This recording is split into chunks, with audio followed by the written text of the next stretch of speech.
যৌবনকাল খুবই একটা গুরুত্বপূর্ণ সময়, the golden part of human life, most valuable time of life. সব থেকে ভ্যালুয়েবল, সব থেকে ভাইটাল, সব থেকে গুরুত্বপূর্ণ, সব থেকে দামি সময় হচ্ছে এই যৌবনকাল, ঠিক না ভাই? ঠিক। এই যৌবনটাকে ইসলামের পক্ষে কাজে লাগানোর দরকার আছে না নাই? কারণ যুবকদের শক্তি হচ্ছে আসল শক্তি, ঠিক কিনা? যুবকরা যদি বদলে যায়, যুবকরা যদি দাঁড়িয়ে যায়, গোটা পৃথিবী বদলে যাবে, ঠিক না ভাই? ঠিক।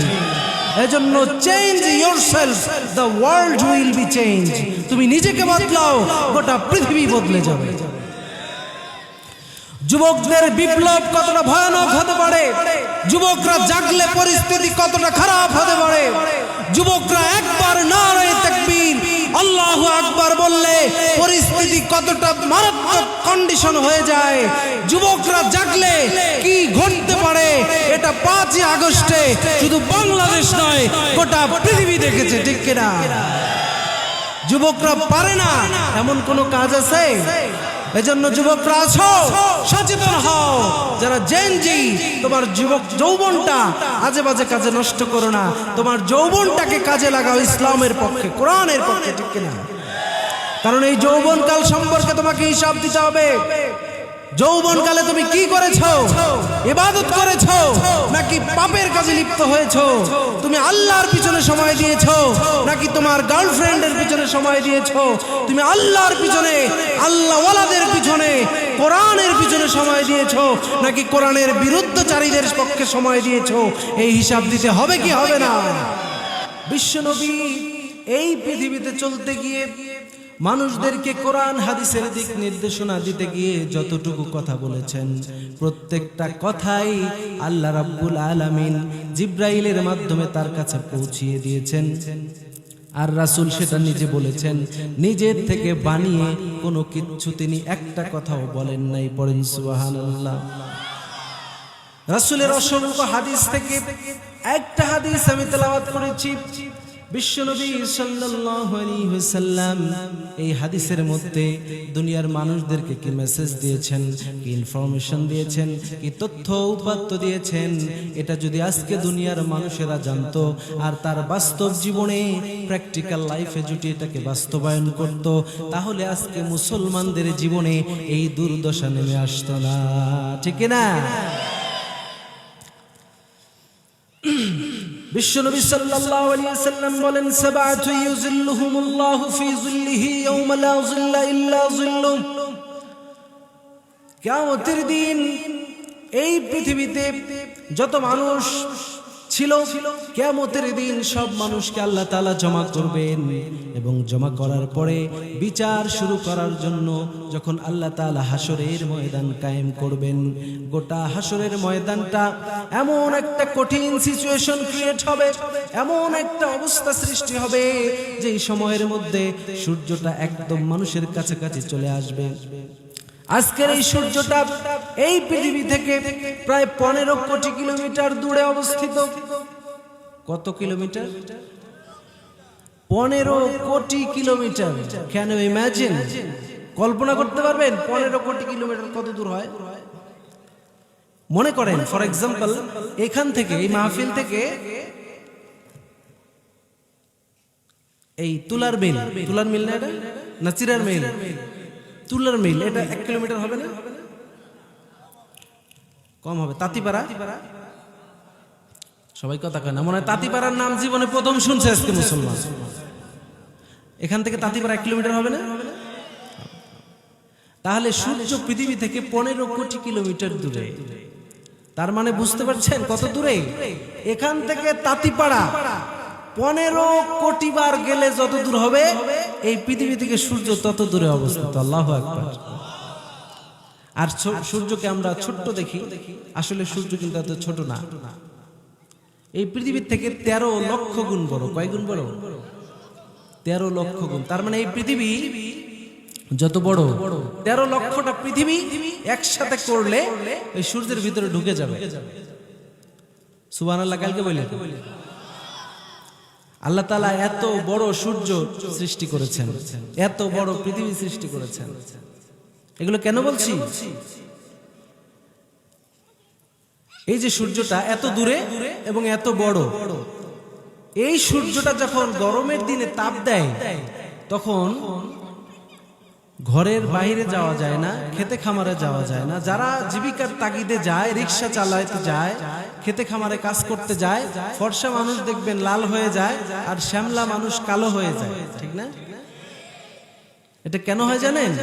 ওই যে সূর্য থেকে আলট্রা ভায়োলেট রে, অতি বেগুনি রশ্মি আসে, সেটা এসে মানুষের চামড়ার নিচে মেলানিন হরমোন তৈরি করে মানুষের চামড়াকে পুড়িয়ে কালো করে দেয়। তাহলে এত দূরে সূর্যটা পুড়ে চামড়া কালো হয়ে যায়। বিশ্বনবী হাদিসে বলেছেন, কিয়ামতের দিন এই সূর্যটা কামিকদারি মিলিন, 1 মিল পরিমাণ কাছাকাছি চলে আসবে। মুহাদ্দিসিনে কেরাম বলেন 1 মিল, এটা 1 মাইল অথবা মিল। সুরমা লাগানোর জন্য একটা কাঠি ব্যবহার করা হয় না, চোখে সুরমা দেয় কাঠি, এই কাঠিকেও মিল বলে আরবিতে। তো 1 মিল পরিমাণ কাছে চলে আসবে। তাহলে হয় সূর্যটা 1 মাইল কাছে চলে আসবে, অথবা এই যে সুরমার কাঠি সমান মাথার উপরে চলে আসবে। তাইলে ওই যে 15 কোটি কিলোমিটার দূরের সূর্যটা এত দূর থেকে তাপ দিলেই যদি চামড়া পুরো কালো হয়, তাহলে ওই সূর্য যখন 1 মাইল দূরে আসবে, ওই সূর্য যখন মাথার উপরে আসবে, তখন কি অবস্থা হবে কল্পনা করা যাবে? সূর্য কাছের থেকে যখন তাপ দিবে, কিয়ামতের ময়দানটা তামার মতো গরম হয়ে যাবে, কেউ সেখানে খালি পায়ে দাঁড়িয়ে থাকতে পারবে না। মাথার মগজ টকবক টকবক করে ফুটবে, মানুষেরা হয়রান হয়ে যাবে, মানুষের ঘামের সাগরে মানুষ হাবুডুবু খাবে, সাঁতার কাটবে, এরকম একটা অবস্থা সৃষ্টি হবে। যেই কিয়ামতের দিন ইয়াউমা ইয়াফিরুল মারউ মিন আখিহি ওয়া উম্মিহি ওয়া আবিহি ওয়া সাহিবাতিহি ওয়া বানিহি লিকুল্লি ইমরিইন মিনহুম ইয়াউমাইযিন শানুন ইউগনি। আল্লাহু আকবার। মা তার সন্তানকে চিনবে না, বাবা তার ছেলেকে চিনবে না, স্বামী তার স্ত্রীকে চিনবে না, কেউ কাউকে চিনবে না, পরিচয় দিবে না, সবাই সবাইকে ভুলে যাবে। এরকম একটা কঠিন সিচুয়েশনে এত খারাপ একটা অবস্থার সৃষ্টি হবে। ওই সময়ের মধ্যে আল্লাহ রাব্বুল আলামিনের আরশের ছায়া ছাড়া আর কোনো ছায়া থাকবে না। গোটা হাসরের ময়দানে হাহাকার পড়ে যাবে, সবাই ইয়া নফসি বলে চিৎকার করতে থাকবে। আল্লাহু আকবার। কিন্তু বিশ্বনবী বলেন, সাবাতু ইউযিল্লুহুমুল্লাহু ফি যিল্লিহি ইয়াওমা লা যিল্লা ইল্লা যিল্লুহ। অত ভয়াবহ অবস্থার মধ্যে, অত গরমের মধ্যেও আল্লাহর আরশের ছায়ার নিচে আল্লাহ রাব্বুল আলামিন 7 শ্রেণীর মানুষকে জায়গা করে দিবেন। পড়েন সুবহানাল্লাহ। There are 7 categories of people will get a seat under the arsh. আরশের নিচে সিট পাবে, জায়গা পাবে, বসার স্থান পাবে। কয় শ্রেণীর মানুষ? সবাই বলেন 7 শ্রেণীর মানুষ। এখন কোন 7 শ্রেণীর মানুষ জায়গা পাবে, কোন 7টা গুণ অর্জন করলে আরশের নিচে জায়গা পাওয়া যাবে, এটা জানার দরকার আছে না নাই? সবাই বলেন। 1 নম্বরে বিশ্বনবী সাল্লাল্লাহু আলাইহি সাল্লাম বলেন, ইমামুন আদিল। ওই কিয়ামতের কঠিন ময়দানে আরশের নিচে যারা জায়গা পাবে, 1 নম্বরে হচ্ছে ইমামুন আদিল। এই পৃথিবীতে যাদেরকে আল্লাহ ক্ষমতা দিয়েছিলেন, ক্ষমতায় বসিয়েছিলেন, কোন একটা সমাজের প্রধান বানিয়েছিলেন, কোন একটা দেশের প্রধান বানিয়েছিলেন, কিন্তু ওই দেশের প্রধান হয়ে, ওই সমাজের প্রধান হয়ে, ওই ছোট্ট একটা জায়গার সে প্রধান হয়ে, সে যদি তার জনগণের উপরে ন্যায় বিচার প্রতিষ্ঠা করতে পারে, তাহলে ওই ন্যায় বিচারক বাদশাকে আল্লাহ রাব্বুল আলামিন কিয়ামতের দিন আরশের নিচে জায়গা দিবেন। পড়েন সুবহানাল্লাহ। 1 নম্বরে ন্যায় বিচারক বাদশা, ন্যায় বিচারক যে ন্যায় বিচার করেছে, জাস্টিস করেছে। আজকে আপনি গোটা পৃথিবীর দিকে তাকান, লুক ওভার দ্য ওয়ার্ল্ড, গোটা পৃথিবীর দিকে আপনি তাকান। আজকের পৃথিবীতে ন্যায় বিচারের বড় অভাব, খুব অভাব, ঠিক কিনা? কথা কয় না, ন্যায় বিচারের অভাব কিনা? আজকে আপনি যেখানেই দেখেন, যে কোনো দেশেই দেখেন, যে কোনো জায়গায় দেখেন, যে কোনো সময়ে দেখেন, ন্যায় বিচারের বড় অভাব, ন্যায় বিচার নাই। বিচারকের পক্ষের লোকেরা শুধু বিচার পাচ্ছে, কিন্তু বিচারকের বিপক্ষের লোকেরা বিচার পায় না, আছে না নেই? বিচারকের নিজের দলের লোকেরা সুবিধা পাচ্ছে, বিরোধী দলের লোকেরা সুবিধা পাচ্ছে না, আছে না নাই? নিজের দলের লোকেরা বড় অপরাধ করে পার পেয়ে যাচ্ছে, কিন্তু আরেক দলের লোকেরা অপরাধ ছাড়াই তারা ফেঁসে যাচ্ছে, ঠিক না বেঠিক? এটা কেন হচ্ছে? কারণ আছে। কারণ যতক্ষণ পর্যন্ত কোন দেশ, কোন সমাজ কোরআন দিয়ে পরিচালিত হবে না, ততক্ষণ পর্যন্ত ওই দেশে, ওই সমাজে, ওই রাষ্ট্রে, ওই এলাকায় ন্যায় বিচার প্রতিষ্ঠা হবে না, হবে না, হবে না। তাহলে বাংলাদেশের সংবিধান, বাংলাদেশের সংসদ কোরআন দিয়ে চলে? তাহলে বাংলাদেশের সংবিধান যদি, সংসদ যদি কোরআন দিয়ে না চলে, তাহলে এখান থেকে ন্যায় বিচার আসবে না, এটাই স্বাভাবিক, ঠিক না? It's very simple matter, there is no doubt in it. খুবই সিম্পল কথা, কোনো সন্দেহ নাই। কোরআন যেখানে নাই, সেখানে ন্যায় বিচারের কোনো সম্ভাবনা নাই। আল্লাহ রাব্বুল আলামিন বলেন, ইন্নাল্লাহা ইয়া'মুরু বিল আদলি ওয়াল ইহসান ওয়া ইতা'i যিল কুরবা ওয়া ইয়ানহা আনিল ফাহশাই ওয়াল মুনকার। আল্লাহু আকবার। রব্বুল আলামিন বলেছেন, ইন্নাল্লাহা ইয়া'মুরু বিল আদলি ওয়াল ইহসান। আল্লাহ রব্বুল আলামিন ন্যায় বিচারের জন্য আদেশ দিচ্ছেন। ন্যায় বিচার করার জন্য, মানুষদের উপরে হক বিচার, সঠিক বিচার করার জন্য মানুষকে আল্লাহ তাআলা আদেশ দিচ্ছেন। এই আদেশ যতক্ষণ পর্যন্ত মানুষ পালন করবে না, ততক্ষণ পর্যন্ত ওই দেশের মধ্যে, ওই সমাজের মধ্যে ন্যায় বিচার আসবে না। পড়েন ঠিক কিনা? কোরআন আল্লাহ রাব্বুল আলামিন নাজিল করেছেন as a best guideline for Muslim. সর্বশ্রেষ্ঠ গাইডলাইন হিসেবে কোরআনকে আল্লাহ নাজিল করেছেন। এই কোরআন নাজিলের অনেকগুলি উদ্দেশ্য আছে, অনেকগুলি হিকমত আছে, অনেকগুলি ইন্টেনশন আছে, কিন্তু তার মধ্যে গুরুত্বপূর্ণ একটা, মোস্ট ইম্পর্টেন্ট একটা কারণ হলো আল্লাহ রাব্বুল আলামিন এই কোরআনটাকে নাজিল করেছেন এই কোরআন দিয়ে শাসন ব্যবস্থা এবং বিচার ব্যবস্থা কায়েম করার জন্য। পড়ুন সুবহানাল্লাহ। রব্বুল আলামিন বলেন সূরা নিসার মধ্যে, ইন্না আনজালনা ইলাইকাল কিতাবা লিতাহকুমা বাইনান নাসি বিমা আরাকাল্লাহ।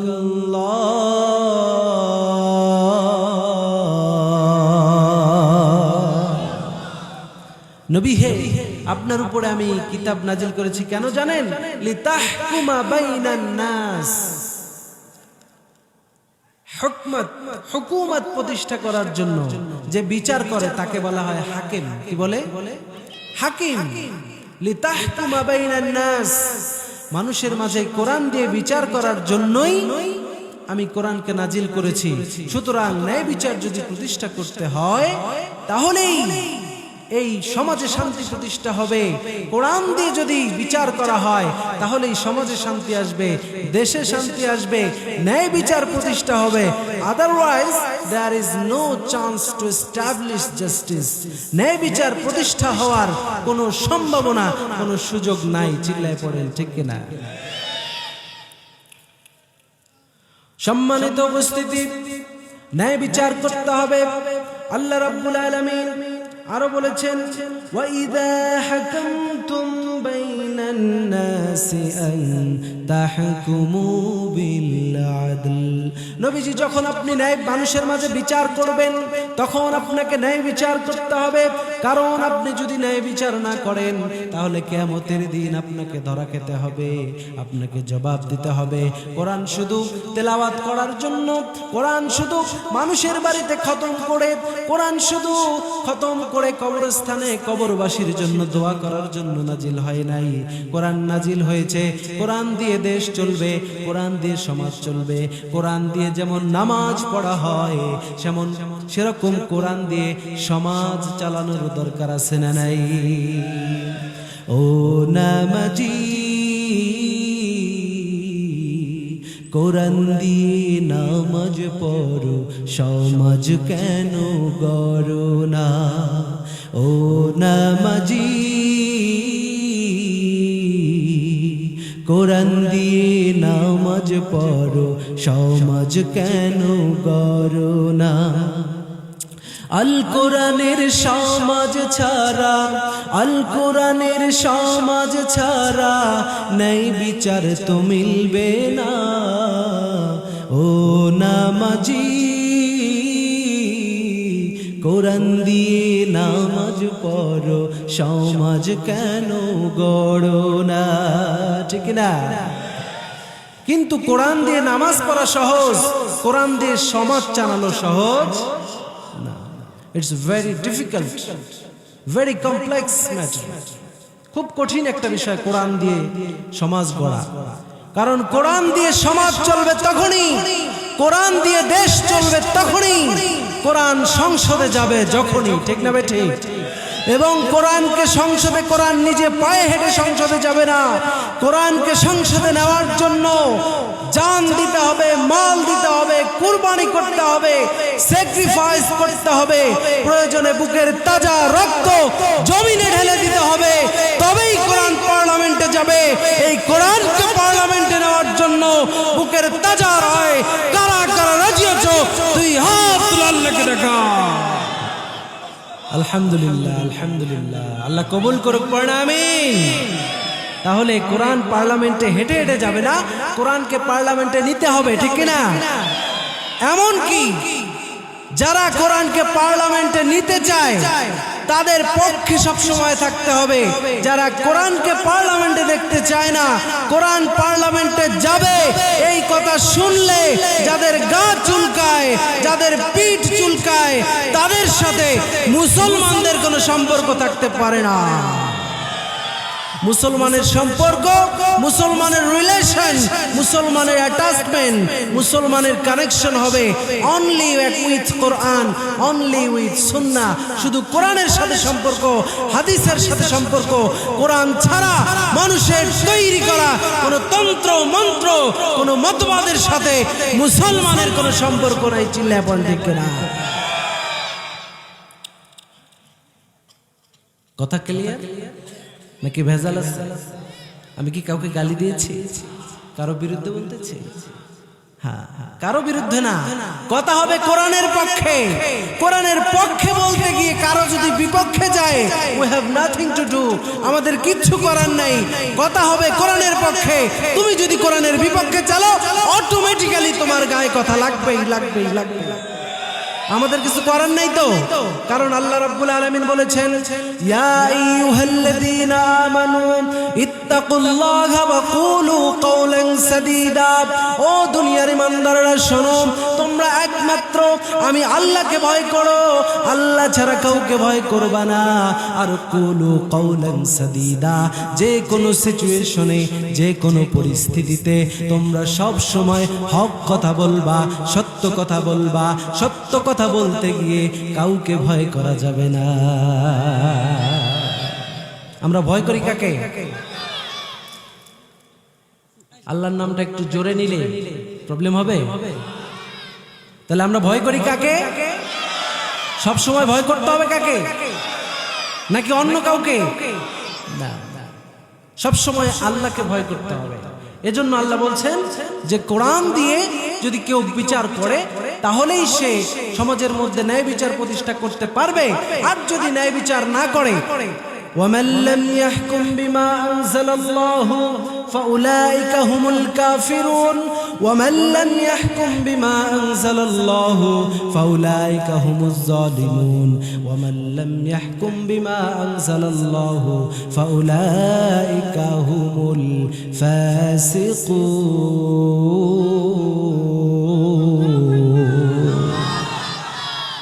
ومن لم يحكم بما أنزل الله আল্লাহ যেটা নাজিল করেছেন সেটা দিয়ে যদি কেউ বিচার না করে ফাউলাইকা হুমুজ জালিমুন ফাউলাইকা হুমুল ফাসিকুন ফাউলাইকা হুমুল কাফিরুন তারা ফাসিক তারা জালেম তারা হচ্ছে কাফের চিল্লায় পড়েন ঠিক কিনা কোরআন দিয়ে শাসন কার্য পরিচালনা করতে হবে।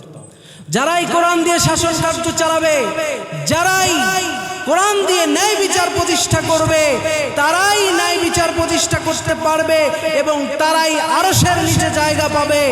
আর যারা কোরআন দিয়ে বিচার করবে না, যারা মানুষের মাঝে ন্যায় বিচার প্রতিষ্ঠা করবে না, মানুষের হক মেরে খাবে, মানুষের অধিকারকে হরণ করবে, দেশের ক্ষতি করবে, দেশের ক্ষতি করবে, দেশের সম্পদ লুটপাট করে বিদেশে পালায়ে যাবে, তারা কখনো আরশের নিচে জায়গা পাবে না, পাবে না, পাবে না। কথা ক্লিয়ার? কে বলেছেন? কোনো ডাউট, কোনো সন্দেহ, কোনো এক্সকিউজ, কোনো প্রবলেম? সোজা কথা আল্লাহ তাআলা কোরআনের মধ্যে বলেছেন। তাহলে এক নম্বরে আরশের নিচে জায়গা পাবে কারা? ন্যায় বিচারক বাদশা, ন্যায় বিচারক শাসক। তাহলেই সে আরশের নিচে জায়গা পাবে। ক্ষমতা পাওয়া এত সহজ না। ক্ষমতার জন্য লালায়িত, পদ পাওয়ার জন্য কত প্রচেষ্টা, কিন্তু কেউ যদি ক্ষমতায় যায় সমস্যা নাই, যেতে পারে, কিন্তু ক্ষমতাটা ভালোভাবে চালানোর দরকার আছে না নেই? যারা জালিম জুলুম করেছে তারাও যেমন আল্লাহর আদালতে বিচার হবে, ভবিষ্যতেও যারা ক্ষমতায় যাবে তারাও যদি উল্টাপাল্টা করে আল্লাহর দরবারে হিসাব আছে না নেই? এজন্য we have to be careful, we have to be conscious। আমাদের কেয়ারফুল হতে হবে, সচেতন হতে হবে। যদি আমরা সচেতন না হই তাহলে আমাদের জন্য ভয়ঙ্কর বিপদ অপেক্ষা করছে। নেক্সট পয়েন্ট নাম্বার 2, বিশ্বনবী বলেন 2 নম্বরে যেই ব্যক্তি আরশের নিচে জায়গা পাবে, ওয়াশাবুন নাশা ফি ইবাদাতিল্লাহ, 2 নম্বরে ওই যুবককে আল্লাহ তাআলা আরশের নিচে জায়গা দিবেন যেই যুবক তার যৌবনকালটা আল্লাহর ইবাদতের মাধ্যমে কাটিয়েছে। পড়েন সুবহানাল্লাহ। যুবকরা খুশি? হ্যাঁ, জেনজিস, যুবকরা, Gen Z, youngsters of Kamal Kasna, Kamal কাসনার যুবকেরা শোনো, তোমাদের জন্য it's a very very biggest opportunity, অনেক বড় একটা সুযোগ। যেই যুবকটা যৌবনকালে আল্লাহর ইবাদত করবে সেই যুবকটা কিয়ামতের দিন আরশের নিচে জায়গা পাবে। সুবহানাল্লাহ। বাড়িতে গিয়ে বলি সুবহানাল্লাহ বলতে মন চায় না মুসলমান? সুবহানাল্লাহ বলতে মন চায় না? এরপরও চুপ আছে। ভাই ঘুমাইছেন নাকি? ভাই শেষ করে দেবো? শেষ করবো? শেষ করে দিই? তা আপনারা যেভাবে রেসপন্স করতেছেন, আপনারা যেভাবে মানে মরার মতো শুনতেছেন, এইভাবে শুনলে তো শেষ করা ছাড়া কোনো উপায় নাই। আমি শুরুতেই বলেছি এই ময়দানে ওয়াজ ভালো করার জন্য একটাই সিস্টেম আছে, সেটা হলো এই 20 জন মানুষ 100 জনের আওয়াজ দিতে হবে। হবে হবে? আচ্ছা, তাহলে যেই যুবক যৌবনকালটা আল্লাহকে দিবে, আল্লাহ তাআলা আরশের নিচে তাকে জায়গা দিবে। লাভ কি ওয়াজ করে ভাই? হ্যাঁ, যৌবনকালে ইবাদত করতে হবে। যুবক শোনো, তোমার যৌবনকালের চেহারা, যৌবনকালের টাইট চামড়া তোমার গার্লফ্রেন্ড যেমন পছন্দ করে, তোমার যৌবনকালের চেহারা, তোমার যৌবনের শক্তি যেমন সমাজের মানুষেরা পছন্দ করে, কারণ তুমি এই চেহারা দিয়ে, এই শক্তি দিয়ে তুমি সমাজের অনেক কিছুই পরিবর্তন করতে পারবা, ঠিক কিনা? কিন্তু বুড়ো হয়ে গেলে যখন এই চেহারা নষ্ট হয়ে যাবে, রূপ যৌবন নষ্ট হয়ে যাবে, চামড়া যখন ঢিলা হয়ে যাবে, তখন তোমাকে কেউ পছন্দ করবে না, তোমার গার্লফ্রেন্ডও পছন্দ করবে না, তোমার বউও তোমার পছন্দ করবে না, ঠিক কিনা? অনেক সংসারে এভাবে ঝগড়াঝাটি, যে গাবুর মোরা মরেও না রে, এ বুড়া কোনো কাম করে না, খালি খায় আর ঘুমায়। অথচ যৌবনকালে কত মহাব্বত, কত ভালোবাসা। আজকে একজন বুড়া হয়ে গেছে, আরেকজন তাকে দেখতে পারে না। আমি কি ভুল বললাম? তাহলে এই যদি অবস্থা হয়, আপনার আপনজন, আপনার জানের জিগার, আপনি যাকে সব থেকে বেশি ভালোবাসতেন, বেশি সময় দিতেন, সেও আপনার যৌবনটাকে ভালোবাসে, কারণ সে জানে যৌবনকালে আপনার রক্ত গরম, এই গরম রক্তকে সে নিজের পক্ষে নিয়ে সে পৃথিবীর অসাধ্য সাধন করতে চায়, ঠিক কিনা?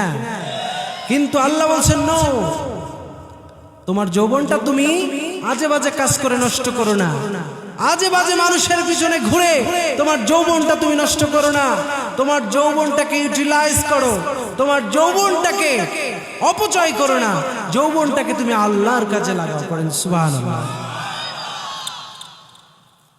বিশ্বনবী সাল্লাল্লাহু আলাইহি ওয়াসাল্লাম বলেন, ইগতানিম খামসান ক্বাবলা খামসিন, পাঁচটা বিষয়কে তোমরা পাঁচটা জিনিসের আগে গুরুত্ব দাও। তার মধ্যে অন্যতম একটা গুরুত্ব হলো শাবাবাকা ক্বাবলা হারামিক, তোমার যৌবন কালটাকে বুড়ো হয়ে যাওয়ার আগেই তুমি কাজে লাগাও। সুবহানাল্লাহ পড়ে। বুড়া হয়ে গেলে তুমি অনেক ইবাদত করতে পারবা না, আল্লাহর হুকুম মানতে পারবা না।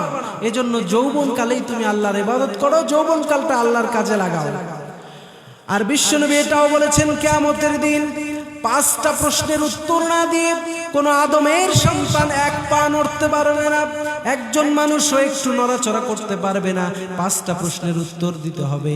তার মধ্যে অন্যতম গুরুত্বপূর্ণ একটা প্রশ্ন হচ্ছে, তোমার যৌবনকাল তুমি কোন রাস্তায় ব্যয় করেছো? যৌবনকাল তুমি কি করেছো এই হিসাব আগে দাও, তারপরে তুমি জান্নাতে যাও। এই হিসাব আমরা দিতে পারবো? যৌবনকাল খুবই একটা গুরুত্বপূর্ণ সময়, the golden part of human life, most valuable time of life. সব থেকে ভ্যালুয়েবল, সব থেকে ভাইটাল, সব থেকে গুরুত্বপূর্ণ, সব থেকে দামি সময় হচ্ছে এই যৌবনকাল। ঠিক না ভাই? ঠিক। এই যৌবনটাকে ইসলামের পক্ষে কাজে লাগানোর দরকার আছে না নাই? কারণ যুবকদের শক্তি হচ্ছে আসল শক্তি, ঠিক কিনা? যুবকরা যদি বদলে যায়, যুবকরা যদি দাঁড়িয়ে যায়, গোটা পৃথিবী বদলে যাবে। ঠিক না বেঠে? এজন্য change yourself, the world will be change. তুমি নিজেকে বদলাও, গোটা পৃথিবী বদলে যাবে। যুবকদের বিপ্লব কতটা ভয়ানক হতে পারে, যুবকরা জাগলে পরিস্থিতি কতটা খারাপ হতে পারে। যুবকরা একবার নারায়ে তাকবীর আল্লাহু আকবার বললে পরিস্থিতি কতটা মারাত্মক কন্ডিশন হয়ে যায়। যুবকরা জাগলে কি ঘটতে পারে এটা 5 আগস্টে শুধু বাংলাদেশ নয়, গোটা পৃথিবী দেখেছে। ঠিক কিনা? যুবকরা পারে না এমন কোনো কাজ আছে? এজন্য যুবকরা আছো, সচেতন হও। যারা জেনজি, তোমার যৌবনটা আজে বাজে কাজে নষ্ট করো না, তোমার যৌবনটাকে কাজে লাগাও ইসলামের পক্ষে, কোরআনের পক্ষে। ঠিক কিনা? কারণ এই যৌবনকাল সম্পর্কে তোমাকে হিসাব দিতে হবে। যৌবনকালে তুমি কি করেছো? ইবাদত করেছো নাকি পাপের কাজে লিপ্ত হয়েছো? তুমি আল্লাহর পিছনে সময় দিয়েছো নাকি তোমার গার্লফ্রেন্ডের পিছনে সময় দিয়েছো? তুমি আল্লাহর পিছনে, আল্লাহওয়ালাদের পিছনে, কোরআনের পিছনে সময় দিয়েছো নাকি কোরআনের বিরুদ্ধচারীদের পক্ষে সময় দিয়েছো? এই হিসাব দিতে হবে কি হবে না? যুবকরা সাবধান। আজকের কাফের মুশরিকরা এটা খুব ভালো করে বুঝতে পেরেছে যে কোন জাতির যুব সমাজকে যদি ধ্বংস করা যায়, ওই জাতি আর কোমর সোজা করে দাঁড়াতে পারবে না। ঠিক কিনা? এজন্য যুবকদের কোমর ভাঙার জন্য, যুবকদের ইসলামের রাস্তা থেকে ডাইভার্ট করার জন্য, যুবকদেরকে কোরআনের পথ থেকে কনভার্ট করার জন্য তারা অনলাইনে, অফলাইনে, প্রত্যেক লাইনেই তারা ফিতনা, তারা ঝামেলা, তারা বিভিন্ন ধরনের ষড়যন্ত্রের জাল বিছিয়ে দিয়েছে। ঠিক কিনা? যুবকদেরকে সচেতন হতে হবে। যুবকরা যদি সচেতন না হয়, যেই জাতির যুবকরা যত বেশি সচেতন, যেই জাতির যুবকরা যত বেশি স্মার্ট, যেই জাতির যুবকরা যত বেশি অ্যাডভান্স, সেই জাতি তত বেশি অ্যাডভান্স করে। সুবহানাল্লাহ। তাহলে আমাদেরকে স্মার্ট হওয়ার দরকার আছে না নেই? আমাদেরকে কোরআনের পক্ষে মোটিভেটেড হওয়ার দরকার আছে না নাই? যুবকদের চরিত্র নষ্ট করার জন্য ইহুদি খ্রিস্টানেরা বিলিয়ন বিলিয়ন ডলারের পর্নো ইন্ডাস্ট্রি বানিয়ে তারা খারাপ খারাপ ছবি, খারাপ খারাপ ভিডিও অনলাইনের মধ্যে ছড়িয়ে দিয়েছে। ঠিক কিনা?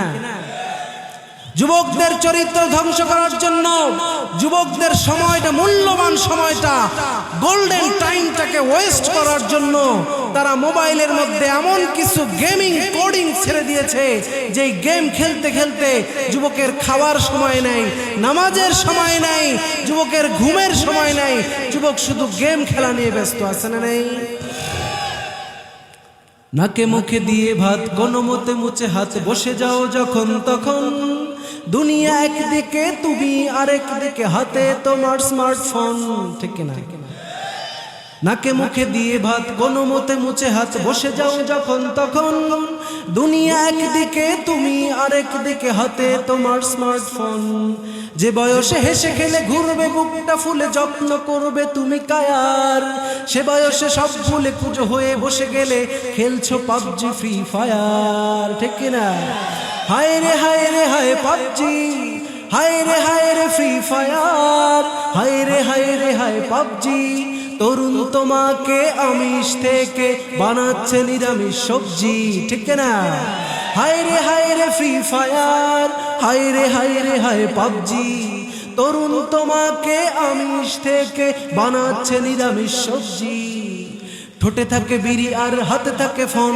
পাবজি ফ্রি ফায়ারে এতই মগন গাজা শেষ হয়ে ঠোঁট পুড়ে হলো ছাই তবুও তোমার কোনো হুঁশ জ্ঞান নাই ঠিক না ঠোঁটে থাকে গাজা আর হাতে থাকে ফোন পাবজি ফ্রি ফায়ারে এতই মগন গাজা শেষ হয়ে ঠোঁট পুড়ে হলো ছাই তবুও তোমার কোনো হুঁশ জ্ঞান নাই এভাবেই ধীরে ধীরে আসক্তি বেড়ে বেড়ে এভাবেই ধীরে ধীরে আসক্তি বেড়ে বেড়ে বাঁকা হয় হাতের কবজি যুবক তোমাকে আমিষ থেকে বানাচ্ছে নিরামিষ সবজি হায় রে ফ্রি ফায়ার হায় রে হায় পাবজি তরুণ তোমাকে আমিষ থেকে বানাচ্ছে নিরামিষ সবজি ঠিক না যুবক আমিষের দাম বেশি না সবজির দাম বেশি কথা কয় না আমিষের দাম বেশি যৌবনটা হচ্ছে আমিষ মিনারেল প্রোটিন ভ্যালুয়েবল থিং এই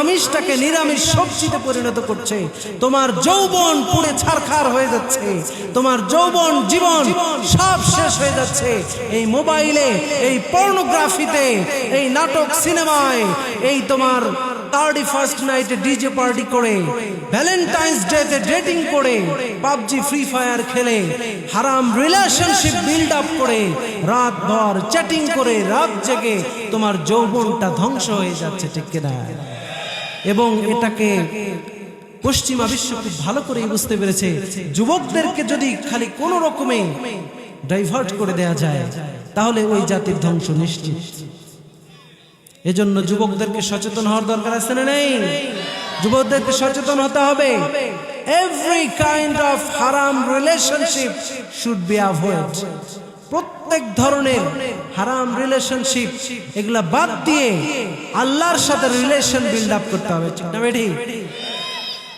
আল্লাহর সাথে সম্পর্ক বাড়াতে হবে মসজিদের সাথে সম্পর্ক বাড়াতে হবে কোরআনের সাথে ইসলামের সাথে সম্পর্ক বাড়াতে হবে ইসলাম ওয়ালাদের পক্ষে যুবকদের থাকতে হবে ঠিক না আজকে আমরা যুবকদেরকে মোটিভেট করছি না আজকে আমরা যুবকদেরকে বুঝিয়ে সুঝিয়ে মসজিদে আনতেছি না যার কারণে এই সুযোগে ইহুদি খ্রিস্টানরা যুবকদের চরিত্রকে ধ্বংস করে দিচ্ছে ঠিক না এজন্য যুবক জেন জি বর্তমান প্রজন্মের যারা যুবক যুবতী তোমাদেরকে সচেতন হতে হবে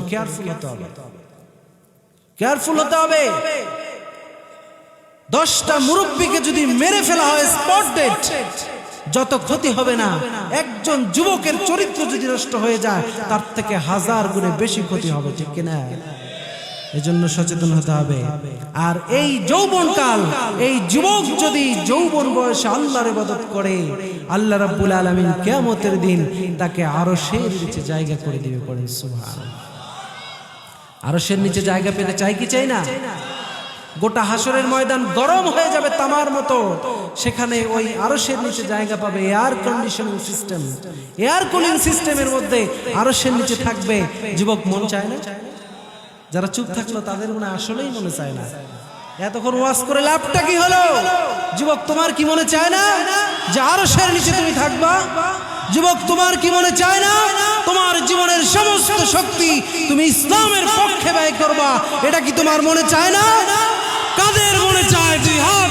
আল্লাহকে রাখা পয়েন্ট নাম্বার 3 মনে আছে আপনারা কি আলোচনা বুঝতেছেন তো নাকি আমি কিন্তু ধারাবাহিক আলোচনা করতেছি আমার আলোচনার মূল পয়েন্ট হচ্ছে একটা কয়টা মূল পয়েন্ট একটা, আরশের নিচে জায়গা পাবে কারা, এটা হচ্ছে মূল পয়েন্ট। কিন্তু এই মূল পয়েন্টের আন্ডারে 7টা সাব পয়েন্ট আছে। কয়টা? 7টা সাব পয়েন্ট। এই 7টা পয়েন্টের ধারাবাহিক আলোচনা করেই আমি আলোচনা as close as possible, as soon as possible, যত দ্রুত সম্ভব, আমি কষ্ট দেব না, আলোচনা শেষ করব। 7টা পয়েন্ট, তার মধ্যে 2টা গেল, বাকি থাকলো কয়টা? এই এলাকার যুবকরা অঙ্কে সব ফেল, অঙ্ক বুঝো না নাকি যুবকেরা? 7টার মধ্যে 2টা গেছে, আর কয়টা আছে? 5টা। এই 5টা আলোচনা শোনা যাবে তো ইনশাআল্লাহ? শেষ পর্যন্ত থাকা যাবে? আল্লাহ কবুল করুক, পড়ে না আমিন। নেক্সট পয়েন্ট নাম্বার 3, বিশ্বনবী বলেন ওয়া রাজুলুন কলবুহু মুআল্লাকুন বিল মাসাজিদ। 3 নম্বরে ওই ব্যক্তিকে আল্লাহ আরশের নিচে জায়গা দিবেন যেই ব্যক্তির মনটা, অন্তরটা, কল্পটা সব সময় মসজিদের সাথে ঝুলানো থাকবে। পড়েন সুবহানাল্লাহ। অন্তরটা কোথায় ঝুলানো থাকবে? তাহলে আগামীকাল সকাল থেকে সব আপনারা এখানে যারা আছেন, হাতে একটা ছুরি নেবেন, ছুরি নিয়ে কলিজাটা বের করে মসজিদের ছাদের মধ্যে ঝুলাই রাখবেন। কয় সুবহানাল্লাহ। হাদিস তো বলছে অন্তরটা মসজিদের মধ্যে ঝুলানো থাকবে। হাদিসে অন্তরটা মসজিদের মধ্যে ঝুলানো থাকবে। তাহলে অন্তরটা এখন বের করে কলিজাটা ঝুলাইতে হবে না? মাশাআল্লাহ। ভাই বলছে শুক্রবারে ঝোলে আর সারা সপ্তাহ ঝোলে না। কথা কিন্তু একেবারে খারাপ কয় নাই, ঠিক না? আপনারা হাসতেছেন, অথচ এটাই বাস্তব। মুসলমান দাবি করে শুক্রবারেও মসজিদে যায় না, আছে না নাই? তাহলে মুসলমানের পরিচয় তো হচ্ছে নামাজ। নামাজ ছাড়া আপনি মুসলমান থাকবেন কি করে? বিশ্বনবী বলেছেন যার অন্তরটা মসজিদের সাথে ঝুলানো থাকবে তাকে আল্লাহ আরশের নিচে জায়গা দিবে। তার মানে কলিজা বের করে ঝুলানোর দরকার নাই, অন্তরটা মসজিদের মধ্যে থাকবে। তার মানে এক ওয়াক্ত নামাজ পড়ার পরে মনটা শুধু মসজিদে যাওয়ার জন্য ছটফট করবে যে কখন না জানি আজান হবে, আর কখন আজান হলেই আমি ওযু করে মসজিদে গিয়ে আল্লাহর পায়ের মধ্যে 2টা সিজদা দিয়ে দিব। এটাই হচ্ছে হাদিসের উদ্দেশ্য। This is the central theme of this verse. এই লাইনের, এই আয়াতের সেন্ট্রাল থিম হচ্ছে যে মসজিদের সাথে মনটা বাঁধা থাকবে। মসজিদ থেকে বের হলে সব সময় মসজিদে থাকবে যে কখন আজান দিবে, আমাকে মসজিদে যেতে হবে, ঠিক না বেঠে? এইভাবে করে অন্তরটা যার মসজিদের সাথে ঝুলানো থাকবে, বিশ্বনবী বলেন ওই ব্যক্তিকে আল্লাহ তাআলা আরশের নিচে জায়গা করে দিবেন। পড়েন সুবহানাল্লাহ। অন্তরটা মসজিদের মধ্যে ঝুলানো থাকবে, মসজিদে যাবে, মসজিদে ঢুকলে আর বের হতে মন চাবে না, মসজিদে সব সময় থাকতে মন চাবে, মসজিদের সাথে সম্পর্ক বেশি থাকবে। এটাই হচ্ছে মুসলমানের পরিচয়, ঠিক কিনা? কিন্তু আমাদের সমাজে মসজিদের সাথে সম্পর্ক রাখা তো দূরে থাক, মসজিদে যাওয়া তো দূরে থাক, মসজিদে যদি 2-3 জন মানুষ একসাথে হয়ে কোরআন হাদিসের কোনো আলোচনাও করত, মাহফিল তো দূরে থাক, মসজিদের মধ্যে 2-3 জন আলেম ওলামা, 2-3 জন মানুষ একসাথে হলেই মসজিদের মধ্যে রেড অ্যালার্ট জারি হয়ে যেত। আমি কি মিথ্যা কথা বললাম? ভুল বললাম? এই সিচুয়েশন পার হয়েছে কি হয় নাই? 2-3 জন মানুষ মসজিদে কোনো বৈঠক করতে পারে নাই। মসজিদে কি মানুষ গাঁজা খাইতে যায়? কথা বলেন। মসজিদে কি মানুষ জিনা করতে যায়? মসজিদে কি গান বাজনা করতে যায়? মসজিদে তো আল্লাহর নাম নিতে যায়, মসজিদে নামাজ পড়তে যায়, মসজিদে আল্লাহর জিকির করতে যায়, মসজিদে কোরআন হাদিসের আলোচনা করতে যায়, ইসলামী সমাজ কিভাবে চলবে, সমাজে কিভাবে ইসলাম কায়েম হবে, এই আলোচনার জন্য মসজিদে যায়। অথচ বিগত দিনে আমরা দেখেছি এই কাজের জন্য 2-3 জন মানুষ মসজিদে একসাথে দেখলেই তাদের চুলকানি শুরু হতো, আছে না নাই?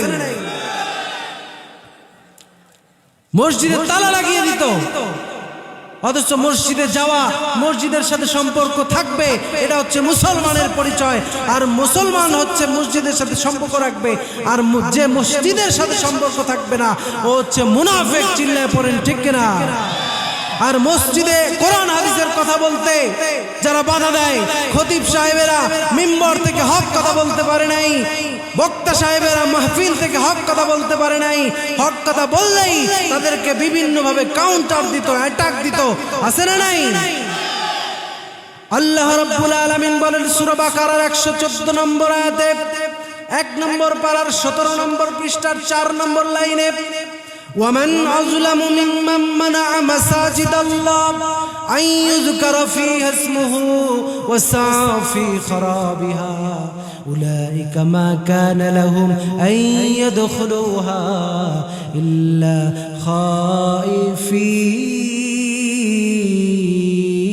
خائفين ومن أظلم ممن منع مساجد الله أن يذكر فيها اسمه ওই ব্যক্তির থেকে বড় জালেম আর কে হতে পারে যে ব্যক্তি মসজিদে হক কথা বলতে বাধা দেয়, যে ব্যক্তি মসজিদে হক কথা বলতে বাধা দেয়, যে ব্যক্তি মসজিদে কোরআন হাদিসের কথা বলতে বাধা দেয়, যেই ব্যক্তি কোরআন হাদিসের ইলমি বৈঠক করতে বাধা দেয়, আল্লাহর নাম নিতে যেই ব্যক্তি মসজিদে বাধা দেয়, ওই ব্যক্তির থেকে বড় জালেম, ওই ব্যক্তির থেকে বড় স্বেচ্ছাচার, ওই ব্যক্তির থেকে বড় স্বৈরাচার আর হতে পারে না। কথা ক্লিয়ার? আয়াত নাম্বার, সূরা নাম্বার, পৃষ্ঠা নাম্বার বলে দিলাম, লাইন নাম্বারও বলে দিয়েছি, বাড়িতে গিয়ে খুঁজে দেখবেন, ভুল হলে তারপরে বলবেন। যদি ভুল না হয় তাহলে হুজুরের দোষ দিয়ে কোনো লাভ আছে? I have nothing to do, I have to describe the truth. কিচ্ছু করার নাই, আমাকে সত্য কথা বলতেই হবে। আমাকে রাজশাহী থেকে নিয়েই আসতেন কোরআন হাদিসের হক কথাগুলি বলার জন্য, ঠিক কিনা? এখন যদি হক কথা বলার কারণে আপনারা রাগ করেন, হক কথা বলার কারণে যদি গা একটু চুলকায়, তাহলে কি হকের কথা বন্ধ থাকবে? ইউরিদুনা লিইউতফিউ নূরাল্লাহি বিআফওয়াহিহিম ওয়াল্লাহু মুতিম্মু নূরিহি ওয়ালাউ কারিহাল কাফিরুন। আল্লাহ বলছেন ইউরিদুনা লিইউতফিউ নূরাল্লাহ, কাফের মুশরিকরা, ইসলাম বিদ্বেষীরা ফু দিয়ে আল্লাহর নূরের আলোকে, কোরআনের আলোকে নিভিয়ে দিতে চায়। কিন্তু শুনে রাখো মুসলমান, ফু দিয়ে কোরআনের আলোকে নিভানো যায় না। যতই বেশি নিভাতে চাইবে তত বেশি কোরআনের আলোকে জ্বালিয়ে দিবে কে? ফু দিলে নিভবে না। এই যে বাল্বগুলো জ্বলতেছে, ফ্লাড লাইট গুলা, টিউব লাইট গুলা জ্বলতেছে, আমরা এখানে যারা আছি সবাই মিলে ফু দিলে তো নিভে যাবে ব্যাপারটা, তাই না? মানুষ কম তো, তাই নিভবে না। কিন্তু আরো 200-400 লোক যদি ভাড়া করে নিয়ে আসা যায়, সবাই মিলে একসাথে ফু দিলে নিশ্চিত নিভবে, নিভবে না? বড় হুজুরকে ডাইকাই না, দোয়া কালাম করে, একটু তাবিজ কবজ করে জোরে একটা যদি ফু দেওয়া যায়, তাইলে নিভবে, নিভবে। এটা হচ্ছে এমন একটা লাইট যেটা ফু দিলে নিভবে না, লাঠি দিয়ে আঘাত করলে ভেঙে যাবে, তাও নিভবে না। এটাকে সুইচ অফ করে নিভাতে হবে, ঠিক কিনা? এট দ্য সেম ওয়ে, একই ভাবে এই কোরআন এমন একটা লাইট, যেই লাইটের সুইচ এই পৃথিবীতে নাই, যেই লাইটের সুইচ হচ্ছে আল্লাহর হাতে, পড়েন ঠিক কিনা? সুতরাং এই লাইটকে নিভানোর জন্য যারাই চেষ্টা করেছে, বর্তমানে যারা করছে, ভবিষ্যতে যারা করবে, কোরআনের আলো নিভবে না, তাদের জীবনের বাতি নিভে যাবে, ঠিক না বেঠে? এজন্য বলছিলাম, মসজিদে হক কথা বলতে বাধা দেওয়া, মাহফিলে হক কথা বলতে বাধা দেওয়া। এখনো কিছু কিছু মাহফিলে দেখতে পাচ্ছি যে কোরআনের হক কথা বলতে বাধা দেওয়া হচ্ছে, ঠিক না বেঠে? একজনের মাহফিলে বাধা দেওয়া হচ্ছে, একজনের মাহফিলে লক্ষ লক্ষ মানুষ হচ্ছে, মানুষের কারো কারো গায়ে সহ্য হচ্ছে না, ঠিক না বেঠে? পেকুয়াতে মিজানুর রহমান আজহারি ভাই মাহফিল করেছেন, 15 লক্ষ লোক হয়েছে, একদল মানুষের গায়ে চুলকানি শুরু হয়ে গেছে। আজকে আমি রংপুরে মাহফিল করছি, আজহারি ভাই যশোরে মাহফিল করছেন, 20 লক্ষ লোকের অ্যারেঞ্জমেন্ট। চুলকানি আছে না নাই? যতই চুলকাও, যতই লাফালাফি করো, যতই বাহাদুরি করো, এদেশের যুবকদের গায়ে, এদেশের মুসলমানদের গায়ে ইসলামের যে বাতাস লেগেছে, একজন আজহারিকে 5 বছর দেশে থাকতে দেও নাই, 5 বছর পরে ফিরে এসেছে, বীরের বেশে ফিরে এসেছে। তোমাদের মাহফিলে, তোমাদের প্রোগ্রামে বিরিয়ানি দিয়ে, সিঙ্গারা দিয়ে, কোকা কোলা দিয়ে 200 মানুষ হয় না, আর মিজানুর রহমান আজহারের মাহফিলে 15 থেকে 20 লক্ষ মানুষ হয়। আল্লাহু আকবার। This is the power of Islam. This is the power of Quran. This is the popularity of Quran. এটাই কোরআনের পাওয়ার, এটাই হচ্ছে কোরআনের জনপ্রিয়তা। কোরআন যেখানে আছে মুসলমান সেখানে থাকবেই। গুলি করে হলেও, জেল জরিমানা করে হলেও, হিরোশিমা নাগাসাকির মতো অ্যাটম বোম ফেলেও মুসলমানের গণজোয়ারকে থামানো যাবে না, যাবে না, যাবে না। কি মনে করছিলা একজনকে 13 বছর কারাগারে রেখে মেডিকেল কিলিং করে দুনিয়া থেকে বিদায় করেছো, মনে করবা ইসলামের বাতি নিভে যাবে? 5 বছর দেশের থেকে বের করে দিলা, মনে করেছো ইসলামের বাতি নিভে যাবে? We don't care about that. We doesn't matter this. আমরা এগুলোকে কোনো কেয়ার করি না, এগুলো আমাদের কাছে কোনো ব্যাপারই না। কারণ আমরা ব্যক্তির পূজা করি না, আমরা ব্যক্তির কথা মতো চলি না, আমরা কোরআনের কথা মতো চলি। যিনি কোরআনের কথা বলবেন তার পক্ষে আমরা থাকবো। মেরে ফেলবা, দেশ থেকে বের করে দিবা, আরো একজন আসবে, সে কোরআনের কথা বলবে, আমরা তার কথাই শুনবো, তার মাহফিলে আমরা ভিড় করব, ঠিক কিনা?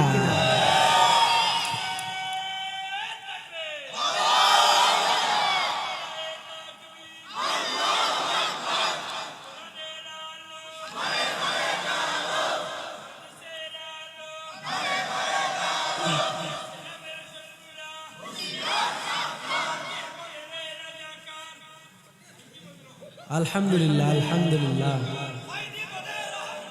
আলহামদুলিল্লাহ। আল্লাহ কবুল করে পড়া। আমিন।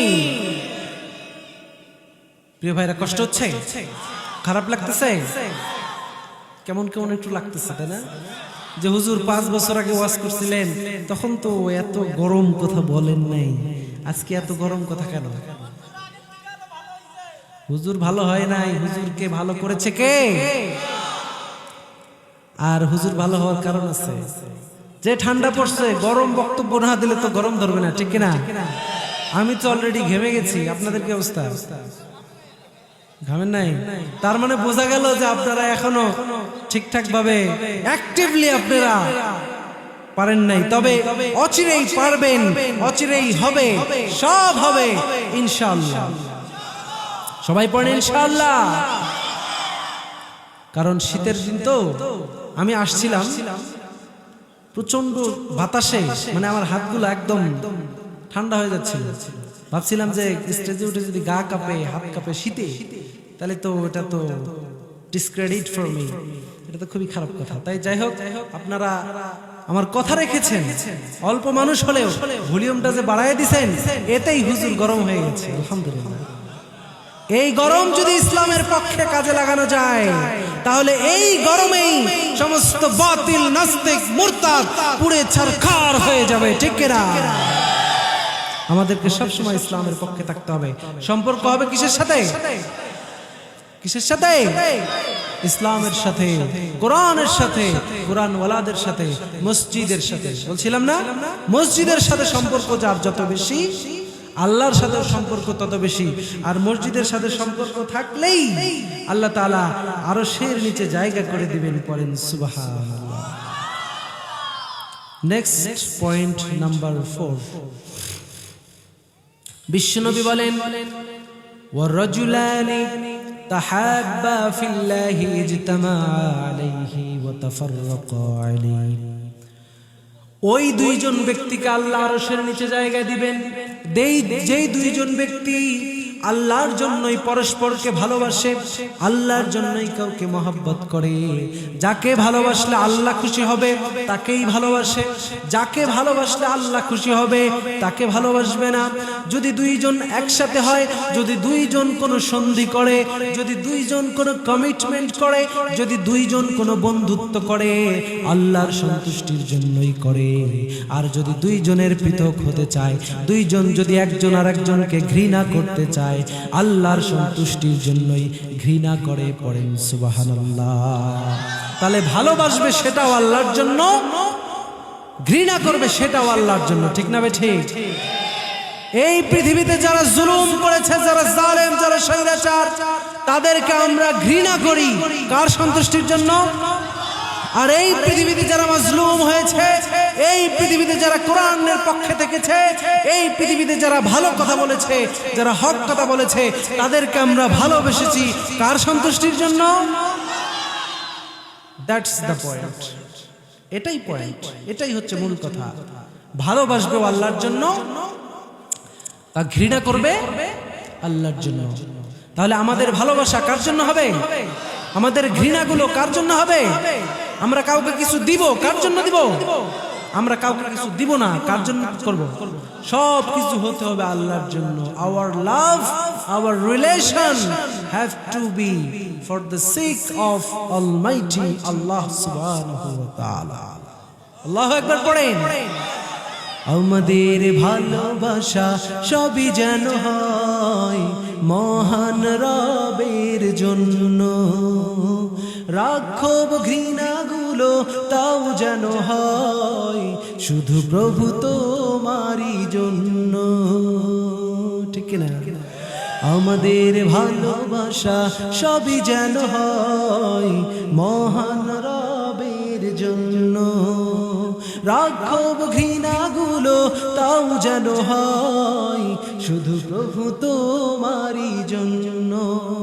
ভালোবাসি বাসি ভালো, ভালোবাসি প্রভু তোমাকে মান, ফাকাদ ইস্তাকমালাল ঈমান। When we love someone, we want to love him for you. When we hate someone, we will hate him to be close to you. When we love someone, we want to love him for you. When we hate someone, we will hate him to be close to you.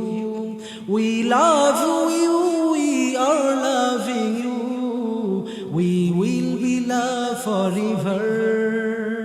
Ya Habibi, Ya Rasulallah, we will keep you in our heart. We love you, we are loving you. No বললেও বুঝে শুনে, ঠিক না? আন্দাজে পাট খেতে ঢিল মারা যাবে না। ভালো কাজ ভালোবাসবো আল্লাহর জন্য, খারাপ কাজকে ঘৃণা করব আল্লাহর জন্য।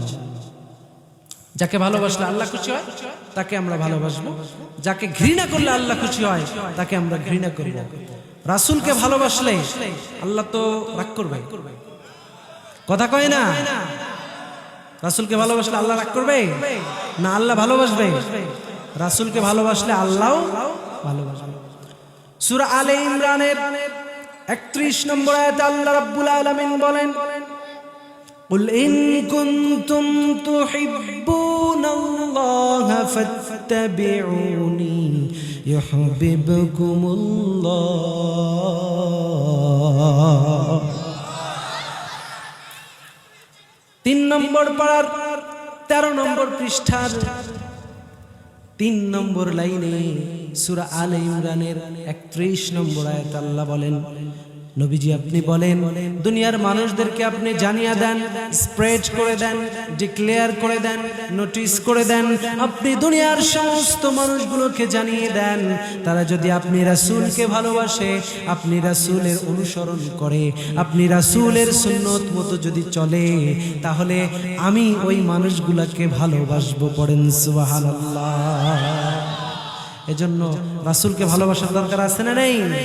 রাসূলের ভালোবাসায় যদি জীবন দিতে হয়, রাসূলের ভালোবাসায় যদি জান মাল খরচ করতে হয়, রাসূলের ভালোবাসায় যদি বুকের তাজা রক্ত জমিনে বিলাতে হয়, রাসূলকে কটূক্তিকারীর শাস্তির দাবিতে যদি ফাঁসির মঞ্চে ঝুলতে হয়, রাজপথে যদি দুর্বার আন্দোলন করতে হয়, রাসূলের মহব্বতে এই পৃথিবীর সব কিছুকে পায়ে ঠেলে রাসূলের পক্ষে থাকার জন্য কারা কারা রাজি আছো? দুই হাত তুলে আল্লাহকে দেখা। শেষ, ব্যাটারি ডাউন। হ্যাঁ, একটু তাকবীর দিতে পারলেন না? রাসূলের জন্য, রাসূলের জন্য আমরা সবাই রেডি থাকবো। রাসূলের পক্ষে কারা কারা থাকবো? হাত তোলেন। নাস্তিকতা নিপদ যাক, দিন ইসলাম জিন্দাবাদ। নাস্তিকতা নিপদ যাক, দিন ইসলাম জিন্দাবাদ। কোটি প্রাণে একই আওয়াজ, খোদাদ্রোহী ছাড় পাবে না, এই বাংলায় ঠাঁই হবে না, মুসলমানরা জেগেছে আজ। তোলো তোলো আওয়াজ তোলো, জোর কদমে সামনে চলো, সামনে চলো, সামনে চলো, জোর কদমে আওয়াজ তোলো, সবাই মিলে একই সাথে দাও না স্লোগান, নারায়ে তাকবীর, নারায়ে তাকবীর। দিন ইসলাম, দিন ইসলাম জিন্দাবাদ, জিন্দাবাদ। দিন ইসলাম, দিন ইসলাম। নারায়ে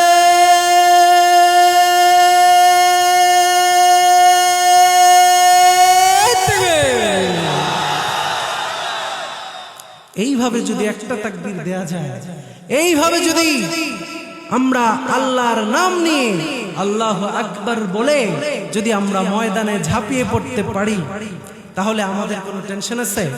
কোনো ভয় আছে? কোনো আপত্তি আছে? কোনো প্রবলেম আছে? কোনো এক্সকিউজ আছে? We have no problem, no doubt, no excuse, no problem. কোনো ভয় নাই, চিন্তা নাই।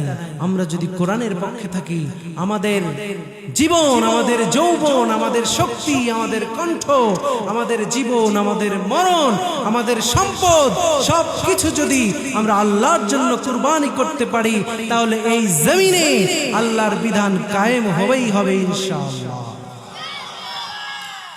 তাহলে কয় নাম্বার পয়েন্ট গেল? যারা চুপ থাকলেন তারা মনে হয় কনফিউশনে আছে। আর ভয়ে যে ব্যক্তি ওই মহিলার কাছ থেকে ফিরে আসতে পারবে, বিশ্বনবী বলেন ওই লোকটা আরশের নিচে জায়গা পাবে। পড়েন সুবহানাল্লাহ। যুবকরা এবার বলতেছে, হুজুর এতক্ষণ যা বলতেছিলেন ভালোই লাগতেছিল, এবার একটু মনে হয় জায়গা মতো।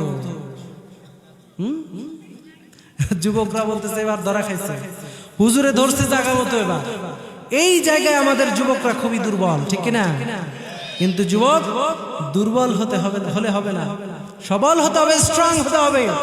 যত লোভনীয় অফারে আসুক না কেন, যত সুন্দরী মহিলার পক্ষ থেকে অফার আসুক না কেন, যত সম্ভ্রান্ত ফ্যামিলির মেয়েই তোমাকে অফার করুক না কেন, সেটাকে ইয়েস বলা যাবে। Always we have to know every kind of haram relationship, haram opportunity, ঠিক কিনা? সব সময় খারাপ কাজকে নো বলতে হবে, ডিসলাইক করতে হবে, আর ভালো কাজকে ওই কথা কয় না, লাইক করতে হবে, ইয়েস করতে হবে। যদি তুমি খারাপ কাজকে ডিসলাইক করে ভালো কাজকে লাইক করতে পারো, ভালো কাজকে অ্যাপ্রিশিয়েট করতে পারো, ভালো কাজকে সমাজের মধ্যে অ্যাপ্লাই করতে পারো, যদি খারাপ কাজ থেকে, জিনা ব্যভিচার থেকে বেঁচে থেকে তুমি যদি আল্লাহর ইবাদতের মাধ্যমে তোমার যৌবনকালটা কাটাতে পারো, তোমার জন্য বিশ্বনবী আরশের নিচে এয়ার কন্ডিশনিং রুমের মধ্যে তোমার জন্য একটা সিট বুকিং করে দিয়েছেন। সুবহানাল্লাহ। তাহলে এই পৃথিবীতে যত জেনা সংগঠিত হয়, বেশিরভাগ জেনা, ম্যাক্সিমাম জেনা, এটা নারীর পক্ষ থেকে আগে সংগঠিত হয়, ঠিক কিনা? বেঠিক? মহিলারা এবার রাগ করবে হুজুরের উপরে, মহিলারা এবার বলবে হুজুর আমাদেরকেও ছাড় দিলেন না, আমাদেরকেও ফাঁসাই দিলেন না। বোনেরা, আমার শত্রুতা নাই কারোর সাথে, আমি আপনাদেরকে মোটিভেট করতে চাচ্ছি on the way of Quran, on the way to জান্নাহ। আমি আপনাদেরকে জান্নাতের পথে, কোরআনের পথে মোটিভেট করতে চাচ্ছি, বুঝাতে চাচ্ছি যে কোন নারী যদি মনে করে যে আমি কোন পুরুষকে সুযোগ দিব না, তাহলে পুরুষ কি সুযোগ পাবে? এক বাদশার কাছে এক মহিলা এসে বলছে, জাহাপনা, আপনার রাজ্যের এই ছেলেটা, অমুক ছেলে, এ আমাকে জোর করে ধর্ষণ করেছে, আমার ইজ্জতের উপরে আঘাত করেছে জোর করে, আমি রাজি ছিলাম না, জোর করে ধর্ষণ করেছে। বাদশা বললে, তাই? যে হ্যাঁ তাই। বলছে, ঠিক আছে, বিচার পরে হবে, কালকে হবে, তোমাকে এই যে 100 টাকা দিলাম, এই 100 টাকা তুমি নিয়ে যাবা। ওই যুবক কিন্তু রাস্তায় দাঁড়ায় আছে, তোমার এই 100 টাকা চিন্তাই করবে, তুমি কিন্তু তাকে 100 টাকা দিবা না। বলে, ঠিক আছে, 100 টাকা নিয়ে যাবা, যত চেষ্টাই করো তুমি দিও না, আগামীকাল বিচার হবে। যুবকের এত বড় সাহস, আমার রাজ্যে যুবক তোমাকে জোর করে ধর্ষণ করে, যুবকের উপযুক্ত বিচার হবে, যাও টাকা নিয়ে যাও।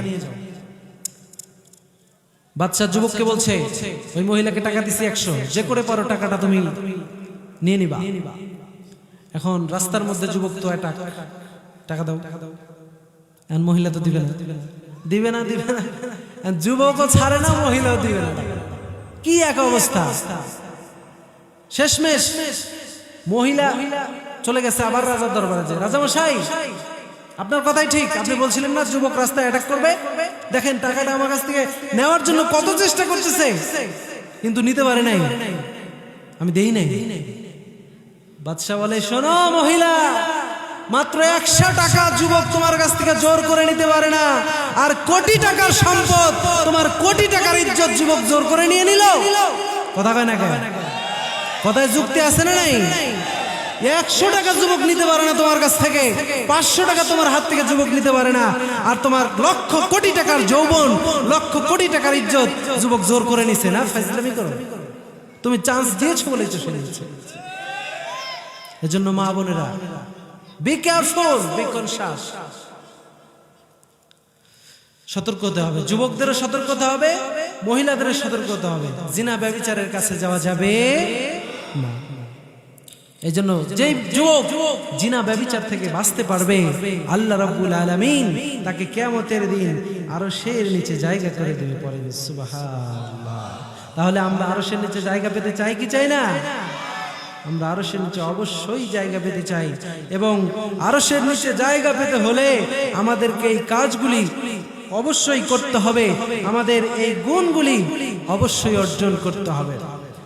হযরত ইউসুফ আলাইহিস সালাতু ওয়াস সালাম, নাম শুনছেন? যারা চুপ থাকলেন জীবনে মনে হয় ইউসুফের নামই শুনেন। নাম শুনছেন ইউসুফ আলাইহিস সালামের? Most handsome, most beautiful person, most beautiful prophet of the world, পড়েন সুবহানাল্লাহ। এই পৃথিবীর যত পুরুষ আছে পড়েন সুবহানাল্লাহ। তাহলে আমরা এটা চাই কি চাই না? তাহলে আলোচনা 12টা তো বেজে গেছে ভাই, শেষ করে দিই। আরেকটা আছে, আগামী বছর হবে ইনশাআল্লাহ। হ্যাঁ না, 12টা বেজে গেছে। আপনারা দাওয়াত দিয়েছেন আমাকে 3 তারিখের, আজকে তো অলরেডি 4 তারিখ। তাহলে তো কেমন হবে? শেষ করে দিতে হবে। একটা থাকলো, আগামী বছর যদি বেঁচে থাকি, আপনারা যদি বেঁচে থাকেন তাহলে হবে নাকি? চলবে সারা রাত? আচ্ছা, সারা রাত আপনারা বসে থাকেন, আমার এই দিক দিয়ে একটু রাস্তা দিন, আমি চলবো পিছন দিয়ে। মুমিন কখনো পিছনের রাস্তা দিয়ে পালায় না, মুমিন সব সময় সামনে এগিয়ে চলে। ঠিক না? পিছনের রাস্তা দিয়ে মুমিন পালায় না, পিছনের রাস্তা দিয়ে জালেমরা পালায়। ঠিক না? পিছনের রাস্তা, সামনে দিয়েই যাব। তবে আপনারা যেহেতু নিয়ত করেছেন সারা রাত থাকবেন, সারা রাত থাকলে যে সওয়াব হতো অটোমেটিক্যালি সারা রাতের সওয়াব আল্লাহ তাআলা আপনাদের আমলনামায় দিয়েই দিয়েছেন। পড়েন সুবহানাল্লাহ। যাই হোক, উইথিন শর্ট টাইম শেষ করে দিই। 7 নম্বরে বিশ্বনবী বলেন, ওয়া রাজুলুন যাকারাল্লাহু খালিয়ান ফাফাদাত আইনাহু। 7 নম্বরে ওই ব্যক্তিকে আল্লাহ তাআলা আরশের নিচে জায়গা দিবেন, যেই ব্যক্তি কোনো নির্জন জায়গায়, কোনো ফাঁকা জায়গায়, দুনিয়ার কেউ দেখতেছে না, অন্ধকার একটা রুমের মধ্যে, একটা ছোট্ট কুঠুরির মধ্যে ওই লোকটা একাকী আছে, কিংবা নদীর পাড়ে কিংবা যে কোনো জায়গায় একাকী লোকটা বসে আছে। এই যে একাকী বসে আছে, এই একাকী থাকার সময় তার মনের ভিতরে আল্লাহর কথা স্মরণ হয়েছে। সে ভেবেছে, যায় আল্লাহ, এই একাকী আমি আছি, অন্ধকার একটা ঘরের মধ্যে, বিদ্যুৎ নাই, কারেন্ট নাই, ইলেকট্রিসিটি নাই, কোনো আইপিএস নাই, কিচ্ছু নাই, এই অন্ধকার ঘরের মধ্যে আমি আছি। কবরে যখন আমি অন্ধকারে একা একা থাকবো, তখন আমার কি অবস্থা হবে? এই কথা চিন্তা করে ওই লোকটার চোখ থেকে একটা ফোঁটা পানি যদি বের হয়, নির্জনে ফাঁকা জায়গায় আল্লাহর কথা স্মরণ হয়ে যদি এক ফোঁটা পানি তার চোখ থেকে বের হয়ে যায়, বিশ্বনবী বলেন ওই এক ফোঁটা পানির বিনিময়ে তাকে কিয়ামতের দিন আল্লাহ আরশের নিচে জায়গা করে দিবে। এবার আমরা জীবনের সাথে মিলাই, ফাঁকা জায়গায় আমরা কয়বার আল্লাহর নাম নিয়েছি, আর জায়গা ফাঁকা আছে, রুম খালি আছে, মোবাইলে একটু খারাপ কিছু দেখে নেই, জায়গা ফাঁকা আছে একটু বিড়ি টান দিয়ে নেই, জায়গা ফাঁকা আছে গার্লফ্রেন্ডের সাথে একটু কথা বলি, জায়গা ফাঁকা আছে একটু চ্যাটিং করি, জায়গা ফাঁকা আছে একটু মাস্টারবেশন করি, একটু খারাপ কাজ করি, একটু পর্নোগ্রাফি দেখি। এটা আমাদের আজকের যুবকদের অবস্থা এমন হয়েছে, খালি জায়গায় আল্লাহর কথা মনে হয় না, খালি জায়গায় শয়তান এমন ধোঁকা দেয়, খালি জায়গায় যুবকেরা, আজকের সমাজের মানুষেরা খালি জায়গাতেই পাপ করে বেশি। গোপন একটা জায়গায় আপনি মানুষকে সমর্থন দিবেন, গোপন পর্দার আড়ালে আপনি মানুষকে সিল মারবেন, ওই সময়ও যদি আপনাকে মনে করতে হবে যে গোপন জায়গা কেউ দেখতেছে না, আমি যদি আজকে 500 টাকা নিয়ে অযোগ্য লোককে, দুর্নীতিবাজকে যদি আমি আজকে ছিলটা মেরে দেই, কেউ দেখবে না।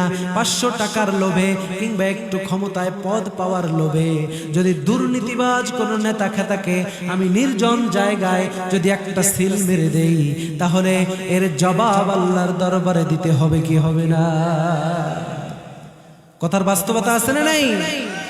হাদিস বলছে নির্জন জায়গায়, ফাঁকা জায়গায়, পর্দার আড়ালে কেউ যদি আল্লাহর কথা স্মরণ হয়ে চোখের পানি বের হয়, তাহলে আরশের নিচে জায়গা পাবে। আর যদি ফাঁকা জায়গায় কেউ দেখতেছে না, এখনই সুযোগ, ঠিক কিনা? কেউ দেখতেছে না, কলমের একটা খোঁচায় কোটি কোটি টাকা বিদেশে পাচার করে দাও, আছে না নাই? তাহলে হাদিস বলছে খালি জায়গায় আল্লাহকে স্মরণ করে কাঁদতে হবে, চোখের পানি ছাড়তে হবে, আল্লাহর কাছে মাফ চাইতে হবে। আর আমরা খালি জায়গা পাইলে করি কি? খালি জায়গা পাইলে আমরা যত দুনিয়ার ভণ্ডামি আর শয়তানি করি, ঠিক না ভাই? ঠিক, এটা কি করা যাবে? এটা আমাদেরকে এই বিষয়গুলো বুঝতে হবে যে এগুলি গোপনে খারাপ কাজ, এগুলি দুনিয়ার কেউ যদি না দেখে, কে দেখে? আল্লাহর চোখে ফাঁকি দেওয়া যাবে? তবে এই যে কুয়াশাটা পড়ছে, এই কুয়াশার কারণে আল্লাহ তাআলা মনে হয় এই যে আমাদেরকে দেখতে পারতেছেন না, বা এই এলাকায় কেউ যদি খারাপ কাজ করে আল্লাহ দেখতে পারবে, তাই? হ্যাঁ, দেখবে, অবশ্যই দেখবে।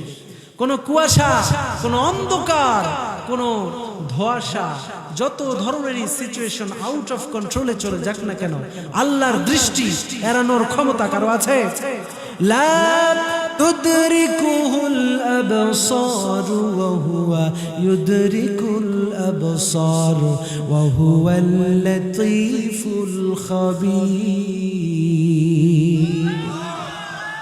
সূরা আনআমের মধ্যে আল্লাহ বলেছেন লা তুদরিকুহুল আবসার, দুনিয়ার কোন চোখ আল্লাহ তাআলাকে ক্যাপচার করতে পারে না, কিন্তু আল্লাহর চোখ এই পৃথিবীর সমস্ত মানুষকে ক্যাপচার করে আছে। আল্লাহু আকবার।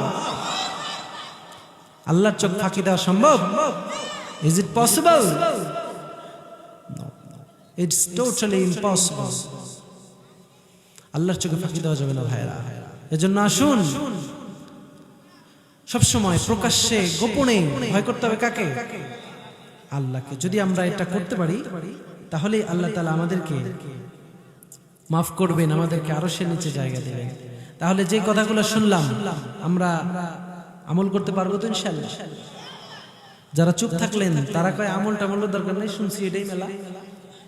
হ্যাঁ, এত শীতের মধ্যে যে শুনছি এটাই তো মেলা, এটাই তো অনেক, আর শোনার আমল করার কি দরকার? তাই কি? তাই ভাইরা, তাই নো। এত কষ্ট করে আমরা শুনেছি, এই কষ্ট সার্থক হবে তখনই এই কথাগুলি আমরা আমাদের প্র্যাকটিক্যাল লাইফে, আমাদের পলিটিক্যাল লাইফে, আমাদের সোশ্যাল লাইফে, আমাদের ভার্চুয়াল লাইফে, আমাদের অ্যাকচুয়াল লাইফে, আমাদের হোল লাইফে আমরা যখন এই কথাগুলি আমরা প্র্যাকটিক্যালি প্রমাণ করতে পারবো, আমল করতে পারবো, তবেই আমাদের এই রাত জেগে কষ্ট করে ওয়াজ শোনার কথা সার্থক হবে। চিল্লায় পড়েন ঠিক কিনা?